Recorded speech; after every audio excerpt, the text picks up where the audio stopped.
बिस्मिल्लाहिर्रहमानिर्रहीम। अस्सलाम वालेकुम नाज़रीन। दोस्तों, आज हम पाई नेटवर्क की पूरे सरार दुनिया का सफ़र करते हैं। आप भी इस सफ़र में हमारे साथ शरीक होइए तो आपको मज़ा आएगा। दोस्तों, पाई नेटवर्क एक पूरी सरार दुनिया से ताल्लुक़ रखता है। आप जानते हैं, Baba Vanga, Jane Dixon, Nostradamus, Simpsons cartoon, ये तमाम किरदार, तमाम कैरेक्टर्स जो है पुरस्रार हैं। लेकिन इन्हीं पुरस्रार शख्सियात ने, इन्हीं पुरस्रार कैरेक्टर ने जो है पाई नेटवर्क को मज़ीद हैरत अंगेज़ बना दिया है।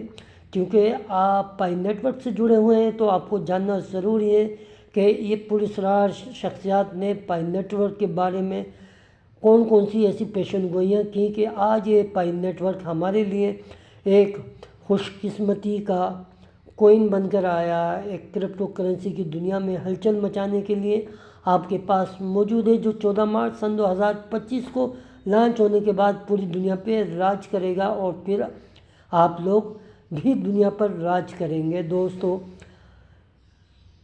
सन 2009 में जब बिटकॉइन लॉन्च हुई थी तो इससे पहले हैरत अंगेज़ बात नहीं है कि स्टैनफोर्ड यूनिवर्सिटी के स्टूडेंट्स और डॉक्टर निकोलस की टीम ने 14 मार्च सन 2009 से पहले पाई का केक काटा और उसकी सालगिरह मनाई। इसके बाद फिर आप ये देखिए कि बिटकॉइन जो है उसका 10,000 बिटकॉइन से एक पिज़्ज़ा ख़रीदा गया, वो काटा गया और उसको खाया गया और उसको यादगार के तौर पर 14 मार्च को ही मनाया गया।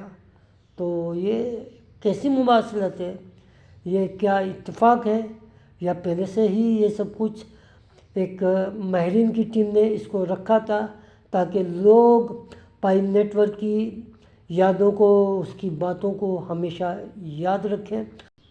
जबकि पिज़्ज़ा डे जो है 22 मई को मनाया जाता है, लेकिन ऐसा क्या हुआ कि ये 14 मार्च को पिज़्ज़ा डे मनाया गया। दोस्तों, इससे ज़्यादा हैरत अंगेज़ बात यह है कि जो डॉक्टर निकोलस कोकोलस हैं, उनकी जो पेशन गोई है आपके सैमसंग कार्टून में भी मौजूद है और इनकी जो क्रिप्टो करेंसी है उसके बारे में भी पहले से आगाह कर दिया गया था। सैमसंग कार्टून में एक बच्चे को दिखाया जाता है जिसे चंद लोग आते हैं और इसकी जो है उसे एजुकेट करते हैं और फिर कुछ दिनों बाद वो कैरेक्टर जब बड़ा होता है तो डॉक्टर निकोलस कोकोलस की सूरत में आपके सामने आता है। तो दोस्तों, ये भी एक बड़ी हैरत अंगेज़ बात है कि डॉक्टर निकोलस सैमसंग कार्टून ने इनके बारे में पहले से पेशन गोई कर दी थी और क्वीन के बारे में बता दिया था।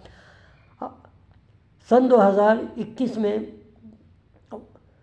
वर्ल्ड इकोनॉमिक्स मैगज़ीन, जो दुनिया का बहुत बड़ा मैगज़ीन कहलाता है माशी और तिजारती हवाले से, उसमें भी इस क्रिप्टो करेंसी आपकी पाई के बारे में पहले से ही बता दिया गया था कि ये पाई जो है फ्यूचर की क्रिप्टो करेंसी जो है डिजिटल करेंसी बनेगी और डॉलर जो है आहिस्ता आहिस्ता ख़त्म हो जाएगा और उसकी जगह ये आपकी पाई जो है सर्कुलेट करेगी पूरी दुनिया में और पूरा सिस्टम जो है पाई के साथ वाबस्ता हो जाएगा। दोस्तों, एक और दिलचस्प बात यह है इसी किरदार से जुड़े हुए, क्योंकि ये तमाम किरदार उसी पेशन गोई का नतीजा है जो हम आए दिन सुनते रहते हैं। डॉक्टर निकोलस और सतोशी नाकामोटो भी एक पुरस्कार शख्सियत के तौर पे जाने पहचाने जाते हैं। तो दोस्तों, आप जानते हैं कि सतोशी नाकामोटो जो है बिटकॉइन के जो है बानी कहलाते हैं, लेकिन आज तक वो दुनिया के सामने नहीं आए।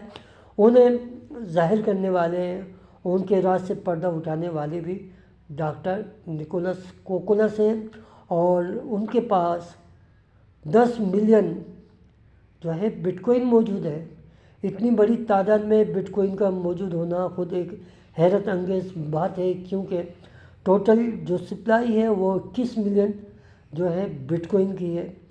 तो दोस्तों, ये सबसे भी ज़्यादा हैरत अंगेज़ बात है कि अगर वो चाहें तो इस वक्त इस पोजीशन में دنیا کے امیر ترین شخصیات میں ان کا نام شامل ہے۔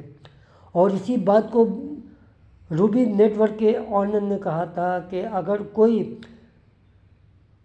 ایلن مسک کا تختہ الٹ سکتا ہے تو وہ ڈاکٹر نکولس کوکلس ہیں، اور یہی وجہ ہے کہ پائی نیٹ ورک اور پائی جن کے پاس ہے تو وہ ان لوگوں میں شامل ہو گئے جنہیں ہم فیوچر کا اکثر ملینر کہتے ہیں۔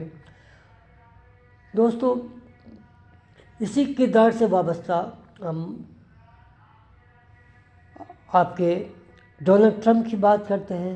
وہ بھی سمپسنز کارٹون کا ایک کردار ہے جن کے بارے میں پہلے سے ہی پیشن گوئی کر دی گئی تھی، اور پھر اس کے بعد ان کی بیٹی کے بارے میں بھی بتا دیا گیا کہ سن 2029 میں ان کی بیٹی جو ہے برسر اقتدار آئے گی، صدارت کی کرسی وہ سنبھالے گی۔ یہ بھی بڑی حیرت انگیز بات ہے۔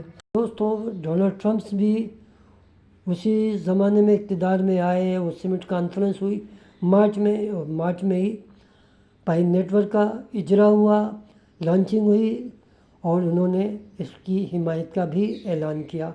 تو یہ تمام کڑیاں یہ بتاتی ہیں کہ یہ پراسرار لوگ جو ہیں پائی نیٹ ورک کے ساتھ جڑے ہوئے ہیں۔ اب ہم بات کرتے ہیں ایلن مسک کی، دنیا کے سب سے امیر ترین آدمی کے بارے میں، جو 400 بلین کے اثاثے اپنے ساتھ رکھ کے دنیا کے امیر ترین انسانوں میں پہلے منچ پر ہیں۔ ایلن مسک نے اپنی ٹیسلا کار سب سے پہلے پائی نیٹ ورک کے ساتھ جوائن کی تھی ٹرانزیکشن کے لیے، تو یہ کوئی ایسی حیرت انگیز بات نہیں ہے، یہ بھی اسی کردار کا ایک حصہ ہے۔ اب ہم بات کرتے ہیں پائی ڈے کے حوالے سے، جس دن پائی ڈے منایا جائے گا سن 2025 14 مارچ کو، اس دن پائی نائٹ بھی منائی جائے گی۔ دوستو، یہ جو راتیں ہیں ہماری زندگی میں شامل رہی ہیں، پونم کی رات کو بھی ہم جانتے ہیں، اماوس کی رات بھی یاد ہے، اور پھر سندھیا وندن کی رات کو کوئی بھی نہیں بھولتا اس چاند کو، کہ جب کلیوگ کا دور ہوتا ہے تو سندھیا وندن کا جو چاند ہے دنیا کو روشنی دکھاتا ہے، اور کلیوگ کے زمانے میں وہ اس بات کی طرف اشارہ ہوتا ہے کہ ست یوگ آئے گا، اور بھگوت گیتا میں تو اس کے بارے میں بتایا گیا ہے کہ یدا یدا ہی دھرمسیہ گلانر بھوتی بھارت ہے۔ تو یہ گیت جو ہے بھگوت گیتا کا پڑھا جاتا ہے ہندو مذاہب کی دنیا میں، جو اس بات کی طرف اشارہ ہے کہ ہر انسان اچھے انسان کی تلاش میں ہے۔ تو دوستو، اسی رات جس دن پائی ڈے منایا جا رہا ہے، اسی رات پائی نائٹ میں آپ کا بلڈ مون بھی ظاہر ہو رہا ہے، لال چاند بھی ظاہر ہو رہا ہے، جس کے متعلق مختلف مذاہب میں یہ بات گردش کرتی ہے۔ خاص طور پہ یہودی مذاہب اسے اپنے لیے نیک شگون، کامیابی و کامرانی کا مظہر سمجھتے ہیں، اور کہتے ہیں کہ جب بھی یہ بلڈ مون آتا ہے ہمارے لیے کامیابی کے دروازے کھل جاتے ہیں، جبکہ دیگر مذاہب کے لوگ اس دن پرارتھنا کرتے ہیں اور جاپ کرتے ہیں، اور مسلمان جو ہے وظائف پڑھتے ہیں، نوافل پڑھتے ہیں، اور خیر کی دعائیں مانگتے ہیں۔ تو دوستو، مسٹریس نمبر کی بھی بات کرتے ہیں، جسے ہم جسی بھی ویلیو کہتے ہیں۔ یہ بھی ایک پراسرار نمبر ہے۔ دوستو، آپ جانتے ہیں کہ 14 مارچ کا مطلب ہی 314 ہوتا ہے، اور 6 سال کے اندر 314 ہفتے آتے ہیں۔ اسی طرح اس کی جو سیلیبریشن کی جا رہی ہے، پائی ڈے منایا جا رہا ہے، وہ 1:59 پہ